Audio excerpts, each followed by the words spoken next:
Hello friends, आज फिर से आप लोगों का इस स्मार्ट सीटेट यूट्यूब चैनल में स्वागत है। तो मेरे भाई, हम लोग लगे हुए हैं सीटेट दिसंबर 2024 की तैयारी में। अब एग्जाम के शेष 12 से 13 दिन रह गए हैं। तो मेरे भाई, उसी एग्जाम को मद्देनजर में रखते हुए हम लोग कुछ प्रीवियस ईयर क्वेश्चन को लेकर के आपके बीच आए हैं। तो भाई, बिना समय गंवाए हम लोग देखते हैं कि आज के इस वीडियो में आपका क्वेश्चन किस प्रकार से आता है। कह रहा है मेरे भाई, सबसे पहला, निम्नलिखित में से कौन सा शिक्षक की भूमिका का सबसे अच्छा वर्णन करता। तो शिक्षकों की भूमिका की बात करता है, शिक्षक को क्या करना चाहिए। पहला कह रहा, आराम के लिए जगह बनाना जहां बच्चे संवाद और पूछताछ के माध्यम से सीखते हैं। तो मेरे दोस्त, एनसीएफ कहता है कि इस प्रकार की चीज का आप उपयोग कीजिए कक्षा कक्ष में कि बच्चे स्वयं से संवाद कर सके। तो ये तो कथन ठीक है। कक्षा में शिक्षक की सबसे महत्वपूर्ण भूमिका अनुशासन बनाने की बात होती है। मेरे दोस्त, एनसीएफ और राष्ट्रीय शिक्षा नीति कहता कि अनुशासन कोई बड़ी भूमिका नहीं होती है। ठीक है। फिर कह रहा, एक शिक्षक को निर्धारित पाठ्य पुस्तक का पालन करना चाहिए। तो एक ही पाठ्य पुस्तक नहीं, आप सहयोगिक सामग्री ले सकते हैं, साइड बुक का भी प्रयोग कर सकते हैं। ठीक है। कह रहे पाठ्य पुस्तक को समय पर पूरा करने के साथ साथ दोहराने। तो समय पर पूरा कीजिएगा, दोहरा दीजिएगा, लेकिन समझ नहीं आएगा तो कभी बेहतर होगा नहीं होगा। इसलिए इस क्वेश्चन का आंसर मेरे दोस्त विकल्प नंबर ए आपका हो जाएगा। क्लियर। देखेंगे, निम्नलिखित में से कौन सी कक्षा समृद्ध शिक्षा को प्रोत्साहित करती है। क्या कह रहा है मेरे भाई, समृद्ध शिक्षा पाठ्य पुस्तक सामग्री द्वारा संचालित, संरचित और योजनाबद्ध अधिगम वाली कक्षा। मतलब पाठ्य सामग्री द्वारा जो संचालित किया जा रहा है वह कह रहा है। फिर कह रहा है वह कक्षा जिसमें प्रदर्शित विभिन्न प्रकार के सामग्री बच्चों के पहुंच से परे हो। मतलब बच्चों के पहुंच से जो बाहर हो, तो कदापि नहीं, बच्चों के इर्द गिर्द में होना चाहिए, परे तो कभी भी नहीं होगा। वह कक्षा जिसमें खुली गतिविधि कोने हो और विभिन्न प्रकार के बाल साहित्य खुली ताक में रखी हो, जो दिन के किसी भी समय प्राप्त किया जा सकता है। ठीक है। तो ये तो आपका सी हो गया। फिर कह रहा है अलमारी में अच्छी तरह से संगठित सामग्री वाली कक्षा। तो अलमारी में रख दीजिएगा तो बच्चा को इससे कोई फर्क नहीं पड़ता। तो इसका उत्तर बाबू विकल्प नंबर सी हम लोगों का आंसर हो जाएगा। क्लियर। आगे की बात करते हैं। फटाक से मेरे दोस्त बताना इस क्वेश्चन का आंसर क्या होगा। निम्नलिखित में से कौन सा कक्षा में पाठ्य पुस्तकों की भूमिका का सबसे अच्छा वर्णन करता है। वे संसाधन रहित संदर्भ, रहित का मतलब क्या होता है, छोड़कर, संदर्भ में सबसे आवश्यक अधिगम संसाधन बनाते हो। तो वे संसाधन छोड़कर नहीं होगा, वे कक्षा में उपलब्ध संसाधन और संदर्भ सामग्री में से एक हो। सही बात है। वे एक राज्य या राष्ट्र में अधिगम की एकरूपता बनाए रखता हो। गया। वे अध्ययन के पाठ्य पुस्तक के बारे में शिक्षक। सबसे बेहतर क्या होगा बाबू, बी नंबर। वे कक्षा में उपलब्ध संसाधन और संदर्भ सामग्री में से एक हो। क्लियर। आगे देखिएगा, राष्ट्रीय पाठचर्या रूपरेखा 2005 ने अपनी समझ डैश से प्राप्त किया। तो एनसीएफ 2005 कहिए, रचनावाद कहिए, संरचनावाद कहिए, राष्ट्रीय शिक्षा नीति कहिए, सारा का सारा घटक कहां से आता है, तो संज्ञानात्मक विकास के सिद्धांत से। विकल्प नंबर ए हम लोगों का आंसर होगा। क्लियर। कक्षा में बच्चों को प्रेरित समझा जा सकता है यदि आप कब समझिएगा कि बच्चा प्रेरित है, वे शिक्षक से स्पष्टीकरण प्राप्त करने के लिए प्रश्न पूछता हो। सही बात है कि जो बच्चा ज्यादा भी प्रेरित है वह ज्यादा प्रश्न एराइज करता है। वे अच्छी तरह से वर्दी पहने स्कूल में आता है। ठीक है। फिर कह रहा है वे कक्षा में अनुशासन बनाए रखता है, वे सभी उपस्थिति में नियमित। सबसे बेहतर एक्टिव कब होगा, जब प्रश्न पूछेगा, डाउट होगा, डाउट को क्लियर करेगा, स्पष्ट करने के लिए बच्चा प्रश्न पूछता है। तो इसका मतलब है कि वो बच्चा ज्यादा एक्टिव है, सक्रिय है। ठीक है। आगे देखिएगा, निम्नलिखित में से कौन सा बच्चों में अधिगम में सुधार करने के लिए सबसे अधिक उपयुक्त है। बच्चों के अधिगम के सुधार की बात कह रहा, शिक्षक को वास्तविक जीवन स्थितियों पर बच्चों को एक दूसरे के साथ बातचीत करने में मदद करनी चाहिए, एकदम करना चाहिए, बच्चों को इसमें मदद करनी चाहिए। नियमित मूल्यांकन परीक्षा, तो नियमित मूल्यांकन परीक्षा लीजिएगा तो बच्चा कुंठित भी हो सकता है। शिक्षक को विभिन्न उदाहरण और चित्रों का उपयोग करके विषय की व्याख्या करनी चाहिए, किया जा सकता है, लेकिन सबसे बेहतर कब होगा, जब बच्चों के वास्तविक जीवन की बात करता है तब होगा। तो विकल्प नंबर ए हम लोगों का आंसर होगा। क्लियर? आगे देखिएगा, अनुशासन जो अधिगम वातावरण में एक महत्वपूर्ण भूमिका निभाता है। क्या कह रहा है? एक महत्वपूर्ण किस तरह की मदद करता है? ठीक है, बच्चों को उनके पाठ रटकर याद करना, रटने को एनसीएफ खारिज किया। बच्चों को अपनी शिक्षा को विनियमित और मॉनिटरिंग करने के लिए, सही बात है कि स्वयं से जब अपनी समस्या को मॉनिटरिंग कीजिएगा तो आपको अपनी कमी का पता चलेगा और उसमें आप बेहतर सुधार कर सकते हैं स्वयं से करने के बाद। चुप्पी साधे रहने के लिए शिक्षक को निर्देश देना, सबसे बेहतर कौन होगा बाबू? विकल्प नंबर बी हम लोगों का आंसर होगा। क्लियर? आनुवांशिकता और पर्यावरण की भूमिका के बारे में निम्नलिखित में से कौन सा कथन सत्य है? आनुवांशिकता और पर्यावरण, पर्यावरण केवल बच्चों के भाषा विकास में महत्वपूर्ण भूमिका निभाता है? नहीं।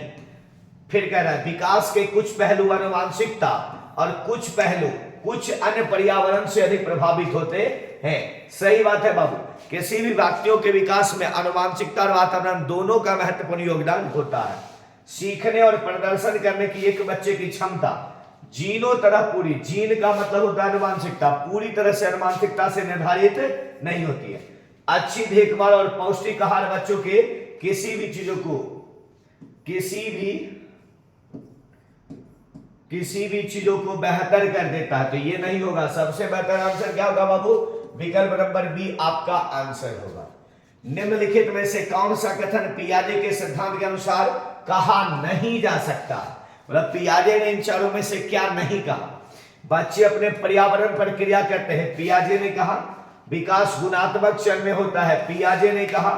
बच्चे अपनी दुनिया के बारे में ज्ञान का निर्माण और उपयोग करते हैं, पियाजे ने कहा। निरंतर अभ्यास से अधिगम होता, तो अभ्यास से अधिगम होता, यह पियाजे नहीं क्या कहा, यह थॉर्नडाइक महोदय ने कहे थे। ठीक है, आगे देखिएगा, निम्नलिखित में से कौन सी पूर्व संक्रियात्मक विचार की एक सीमा नहीं है? पूर्व संक्रियात्मक विचार की सीमा अनुत्क्रम्यता, देखो अनुत्क्रम्यता ही नहीं है, ध्यान केंद्रित करने की प्रवृत्ति होगा, प्रतीकात्मक विचार का विकास, अहमन्यता होगा। कौन नहीं होगा बाबू? अनुत्क्रम्यता, मतलब पलट कर लाना। ठीक है, संरक्षण के सिद्धांत की प्राप्ति नहीं होती है। आगे देखिएगा, डैश के अलावा निम्नलिखित कारणों से खेल युवा बच्चों के विकास में एक महत्वपूर्ण भूमिका निभाता है। मतलब चारों विकल्प में बाबू 3 हो सकता है और डैश के अलावा मतलब एक कथन नहीं होगा। वे नए कौशल हासिल करते हैं और सीखते हैं कि उन्हें कब उपयोग किया जाए। हो सकता है वे अपने शरीर पर निपुणता प्राप्त करते हैं, यह उनके इंद्रियों को उत्तेजित करता है। एकदम सही है, ये भी सही है। यह समय बिताने का एक सुखद तरीका, तो खेल कभी भी समय बिताने का सुखद तरीका होता है, यह कहना उचित नहीं है। तो विकल्प नंबर डी हम लोगों का आंसर होगा। क्लियर? निम्नलिखित में से कौन सा प्रश्न बच्चों को गंभीर रूप से सोचने के लिए आमंत्रित करता है? विभिन्न तरीके से हम इसे कैसे हल कर सकते हैं। देखो, जब कहोगे कैसे हल करोगे तो मस्तिष्क ज्यादा चलेगा। ठीक है, क्या आप इसका उत्तर जानते हैं? तो हाँ या नहीं एक लाइन में देंगे। सही जवाब क्या है? एक लाइन देंगे। क्या आप इसी तरह की स्थिति के बारे में सोच सकते हैं? सबसे बेहतर कौन होगा बाबू? ए नंबर, कि विभिन्न तरीके में से हम इसे कैसे हल कर सकते हैं। तो कई तरीके, आउट ऑफ द बॉक्स, अब सारी चिंतन मुक्त अंत वाला प्रश्न आप इसको कह सकते हो। तो ए नंबर हम लोगों का आंसर होगा।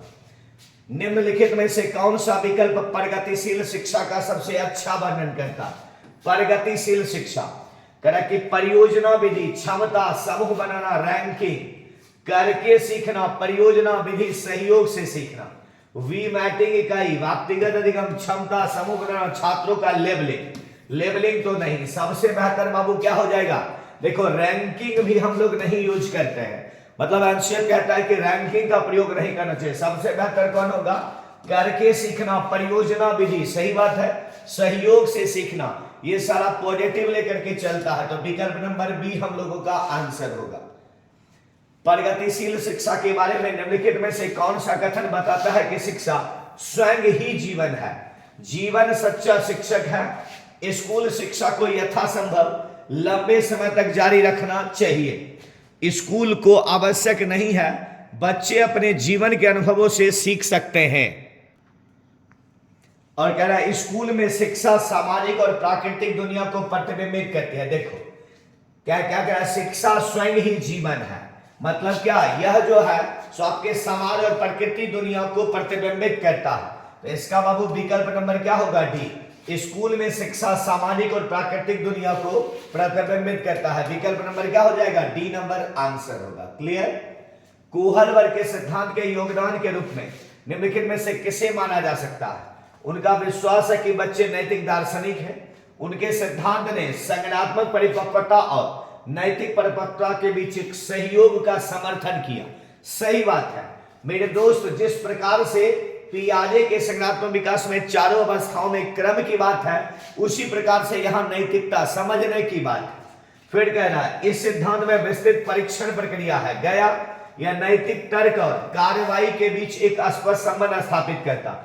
सबसे बेहतर बाबू विकल्प क्या होगा, बी नंबर हम लोगों का आंसर होगा। क्लियर। आगे देखिएगा, निकटवर्ती विकास का क्षेत्र संदर्भित करता है। निकटवर्ती विकास का क्षेत्र, तो ठीक है ध्यान से सुनेगा, तो ये निकटवर्ती विकास का क्षेत्र कहां से आएगा, वाइगॉस्की। उस सीखने के बिंदु को जब है सहयोग वापस लिया जा सकता, तो वापस की बात तो होगी नहीं।